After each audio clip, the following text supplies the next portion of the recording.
హోటల్లో మనకి జానకి యానిమేషన్ అని చెప్పి ఇక్కడ మనం చూడొచ్చండి. కల్చరల్ మ్యూజియం అని అంటారు. అంటే సీతమ్మ వారు అసలు ఎలా దొరికారు, తర్వాత కళ్యాణం వరకు కూడా చిన్న చిన్న విగ్రహాల రూపంలో ఇక్కడ ప్రెజెంట్ చేశారన్నమాట. ఒక మ్యూజియం గా చెప్తూ ఉన్నారు. టికెట్ తీసుకుని మనం లోపలికి వెళ్లాల్సి ఉంటుంది. వెళ్దాం రండి.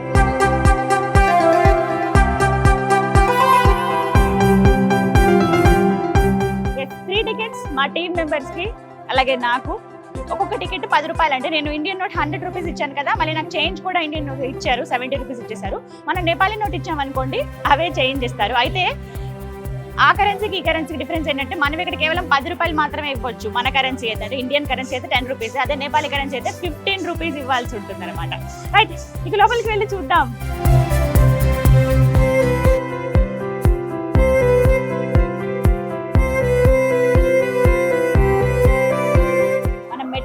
కోట పైకి వచ్చామనంటే ఫస్ట్ ఫ్లోర్కి వచ్చాం అనమాట. ఇక్కడ నుంచి చూడొచ్చు తులసిరాజు గారు రామాయణం పారాయణం చేస్తున్నారు. ఇలా విగ్రహాల రూపంలో అలాగే పెయింటింగ్స్ రూపంలో మనం చూడొచ్చు అనమాట. ఇదిగో ఇలా దొరికారని ఎంత ప్రేమగా చూసుకున్నారు.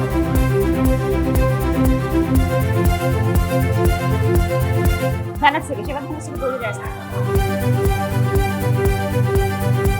గురువు ఆశీర్వాదం తీసుకుంటున్నారు రాముడు.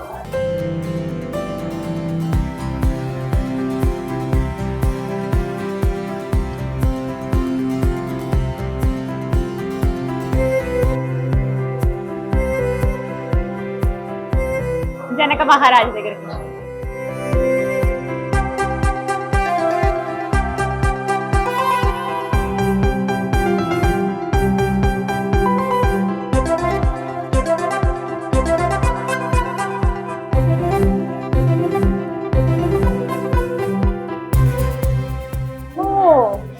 మ్యూజియం ఇంకా చూడడం కంప్లీట్ అవ్వలేదు. పై అంతస్తులో మనకి మొత్తం యానిమేషన్ రూపంలో అంతా చూసాం కదా మనం బొమ్మల్లాగా. కింద ఏంటంటే ఇంకా విలువైనవి అత్యద్భుతమైనవి మనం చూడొచ్చు. అండర్ గ్రౌండ్కి వచ్చాం అనమాట మనం, కొంచెం మెట్లు దిగి లోపలికి. ఇక్కడ చూడొచ్చు స్వయంగా జానకి అమ్మవారు అలంకరించుకున్నటువంటి అతి విలువైన పురాతన ఆభరణాలండి. ఇక్కడ చూడొచ్చు మనం. అసలు ఎంత బాగున్నాయో. దగ్గరికి ఇక్కడికి కంఠానికి పెట్టుకునేవి నెక్లెస్, ఇవన్నీ చెవులకి ఇలా దిద్దుల్లాగా ఉన్నవి, ఇవన్నీ కూడా ఇక్కడ ప్రదర్శనకు ఉంచారనమాట. ముకుటాలు అంటారు కదా అవి. ఇవి చంద్రికలు ఇలా పెట్టుకుంటారు కదా ఇక్కడ, ఇలా వెనక్కి ఇలా వస్తాయి చూసారా. ఆవిడ అలంకరించుకునేవి ఇవన్నీ కూడా, ఇవన్నీ ఇలా పెట్టారండి. నిజంగా ఇవి ఎంత పురాతనమైనవో ఇక్కడ జస్ట్ ఇట్లా చూస్తుంటే అర్థమవుతుంది. అంటే ఇప్పుడు తయారు చేసేవి నగలు కానీ ఏవి కూడా ఈ మోడల్లో అసలు తయారు చెయ్యరు. ఏంటనేది ఇక్కడ నీట్గా హిందీలో రాశారు, మన అందరికీ అర్థమవుతుంది కదా. సో ఇవన్నీ ఇక్కడ ఆభరణాలు అద్భుతమైనవి, హారాలట ఇవన్నీ. ఒకటే మోడల్లో ఉన్నాయి చూసారా. ఇవన్నీ 4 చిన్నవి పెద్దవి. ఇదిగో అమ్మవారు ధరించుకునేవి ఇవి వస్త్రాలు. భలే ఉన్నాయి, గ్రీన్ కలర్లో. ఒక్కొక్క రోజు ఒక్కొక్క రంగులో ఆవిడ వస్త్రాలు ధరించేవారట. అలా దానికి గుర్తుగా బుధవారం రోజు ఆ గ్రీన్ కలర్లో ఆవిడ వేసుకునేవారు. ఇది మంగళవారం రోజున ఎరుపు ఆవిడ ధరించేవారు. ఇవేంటంటే సోమవారం రోజున వెండి, అంటే చంద్రుడికి కదా గుర్తు సోమవారం అని అంటే, ఇట్లా అందుకనే సిల్వర్వి వేసుకునేవాళ్ళు. ఇక్కడ ఒక్కొక్కటి ఒక్కొక్క వారానికి గుర్తు అనమాట. ఇది గురువారం, కొంచెం లైట్ రెడ్లా ఉంది. శనివారం ఇలా పింక్ కలర్లో. ఒక్కొక్క రోజు ఒక్కొక్క కలర్ ఆవిడ ధరింపజేస్తారు. ఎల్లో భలే ఉన్నాయి. ఇవంత సుందరంగా ఉన్నాయి. ఇక్కడ ఇంకా కొన్ని ఆభరణాలు ఉన్నాయి. చేతికి బాజుబంద్, ఇవి పైకి ఇట్లా కిరీటం లాగా పెడతారు కదా అవి. అలాగే చేతిలో ఆయుధాలు ఉంటాయి కదా, అవన్నీ అతి పురాతనమైనవి, చాలా విలువైనవి. ఇవన్నీ కూడా ఇక్కడ ఇలా ప్రదర్శనకు పెట్టారన్నమాట. కిషోర్ దాస్ భగవాన్, ఇలా ఒక్కొక్క దాసులు, ఋషులు, వాళ్ళందరికీ ఫొటోస్ ఇక్కడ పెట్టారనమాట. రామదాసు పరంపర వీళ్ళందరూ కూడా వాళ్ళకి ఫొటోస్ ఇలా పెట్టి చక్కగా, అంటే మనం జస్ట్ ఇలా చూసుకుంటూ వాళ్ళ గురించి తెలుసుకుంటూ వెళ్ళిపోవచ్చు అనమాట.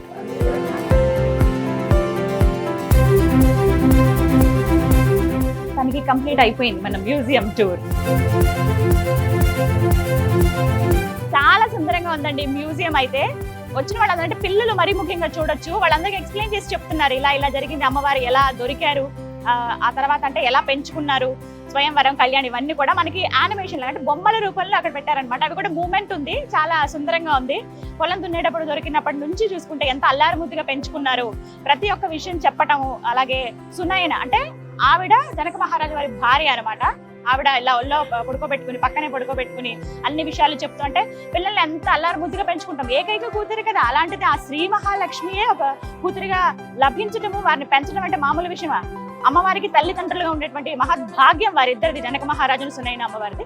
అలా అమ్మవారిని అలా పెంచుకుంటూ వచ్చారనమాట. ఆ తర్వాత శివధనస్సు విరిచి అంటే స్వయంవరం ఏర్పాటు చేసి ఆ తర్వాత రాముల వారికి ఇచ్చి కళ్యాణం చేయడం, అవన్నీ యానిమేషన్ రూపంలో మనం చూడొచ్చు.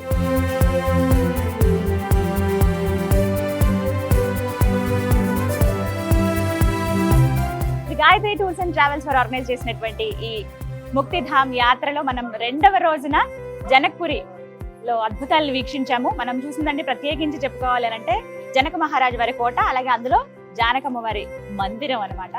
చాలా బ్యూటిఫుల్ అండ్ బెస్ట్ ఎక్స్పీరియన్స్ ఇది. మీరు కనుక నేపాల్ వస్తే ఖచ్చితంగా జనక్పూర్కి రండి, ఈ మహల్ని వీక్షించండి, అమ్మవారి దర్శనం కూడా చేసుకోండి. అంతేకాదు ఇంకా ఎన్నో ప్రత్యేకమైన స్థలాలు, క్షేత్రాలు కూడా ఉన్నాయి జనక్పూర్లో, అవన్నీ కూడా వీక్షించవచ్చు.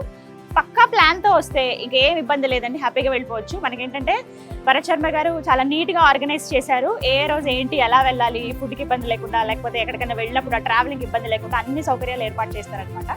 సో మీరు కనుక ఇంట్రెస్ట్ ఉంది, మేము కూడా ఇలా యాత్ర చేయాలనుకున్నాం అంటే మీకు నెంబర్ కూడా నేను ప్రొవైడ్ చేస్తాను, కాల్ చేసి వివరాలు కనుక్కోండి. నాలాగా మీరు కూడా వచ్చి చక్కగా మొత్తం అంతా అన్ని ప్రదేశాలు చూసేయచ్చు. జై శ్రీరామ్.